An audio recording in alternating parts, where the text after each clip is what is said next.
یہ اجڑتا آشیانہ جو آپ دیکھ رہے ہیں یہ مہور گلاب گڑھ کے گاؤں ٹکسن کے رہنے والے ٹیچر محمد اقبال کا ہے۔ آج 27 اگست کو دوران شب اس 3 منزلہ عمارت میں اچانک اوپر سے آگ نمودار ہوئی اور اس آگ نے پورے مکان کو لپیٹ میں لے لیا۔ جب مقامی لوگوں کو اس بات کی خبر ملی، اس بات کی جانکاری ملی کہ اس عمارت میں آگ لگ چکی ہیں، جب مقامی لوگ جمع ہوئے تو تب اس عمارت کی 2 منزلیں مکمل طور پر آگ کی لپیٹ میں آ چکی تھی۔ جو آپ تصویریں دیکھ رہے ہیں یہ تصویریں 3 منزلہ عمارت ٹیچر محمد اقبال جو گاؤں ٹکسن کے رہنے والے ہیں، اچانک آگ نمودار ہوئی اور آگ نے پورے مکان کو لپیٹ میں لے لیا، اور اس کے ساتھ میں دوسرا مکان ٹیچر اقبال کے والد صاحب بشیر احمد کا ہے، اور وہ دوسرا مکان بھی جو ہے مکمل طور پر خاک کی ڈھیر میں تبدیل ہو گیا۔ یہ جو تصویریں آپ دیکھ رہے ہیں دوران شب یہ آگ نمودار ہوئی، اور دیکھتے ہی دیکھتے چند گھنٹوں کے اندر 2 رہائشی مکانوں کو مکمل طور پر آگ نے راکھ کے ڈھیر میں تبدیل کر دیا۔ اور جب 4 سے 5 بجے کے آس پاس میں مقامی لوگوں کو پتہ چلا اور گاؤں کے تمام مقامی لوگ جمع ہوئے اور آگ کو قابو پانے کی پوری کوشش کی گئی،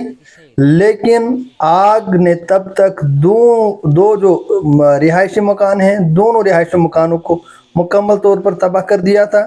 ایک ٹیچر اقبال کا جو مکان ہے 3 منزلہ عمارت جو پکا مکان تھا وہ بھی جل گیا، اور ساتھ میں دوسرا مکان ٹیچر اقبال کے والد صاحب بشیر احمد کا ہے، تو دوسرا مکان بھی جو ہے مکمل طور پر خاک کے ڈھیر میں تبدیل ہو گیا۔ آگ بے قابو ہو چکی تھی۔ جب مقامی لوگ جمع ہوئے تو اب اس آگ کی لپیٹ میں ساتھ میں تیسرا مکان آنے والا تھا، لیکن مقامی لوگوں کی مکمل کوشش اور مشقت کے بعد آگ کو وہاں سے قابو پایا گیا اور تیسرے مکان کو آگ لگنے سے بچایا گیا۔ لیکن افسوسناک اور کافی مایوس کن خبر یہ ہے کہ 2 رہائشی مکان مکمل طور پر ٹکسن میں خاک کے ڈھیر میں تبدیل ہو چکے ہیں۔ ایک مکان کو تعمیر کرنے کے لیے انسان کافی محنت مشقت کے بعد خون پسینہ کرنے کے بعد کئی برسوں کے بعد ایک مکان کو انسان مکمل تعمیر کرتا ہے، لیکن وہ مکان جب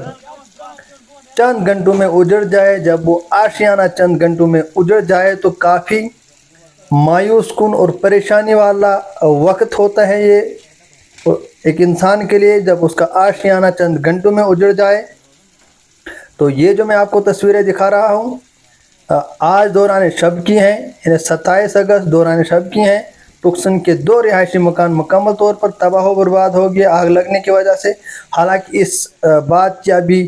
کوئی بھی مکمل جانکاری نہیں مل پائی ہے کہ آگ کس طرح سے نمودار ہوئی، کس طرح سے اس مکان کو آگ لگی۔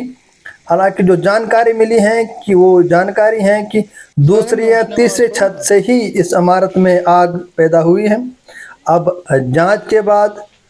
کیونکہ جو اس کے مالک ہیں دونوں مکانوں کے وہ ایک بھی وہاں پہ موجود نہیں تھا، دونوں مکان خالی پڑے تھے، وہاں پہ کوئی بھی دوران شب وہاں پہ نہیں تھا۔ بشیر احمد صاحب بھی وہاں پہ نہیں رہتے ہیں، اور ساتھ میں ٹیچر اقبال بھی چندی گڑھ میں اپنے علاج و معالجہ کے لیے گئے ہوئے تھے اور وہ بھی اپنے گھر میں موجود نہیں تھے۔ اب انویسٹیگیشن کے بعد جانچ کے بعد پتہ چلے گا کہ اس مکان میں کس طرح سے آگ نمودار ہوئی اور کس طرح سے یہ کس وجہ سے اس مکان کو آگ لگی، اور اس دونوں جو مکان رہائشی مکان ہیں مکمل جو مالیت اس کے اندر تھی ساری کی ساری دونوں مکانوں کے اندر جو ساری مالیت جو ہیں جل کر راکھ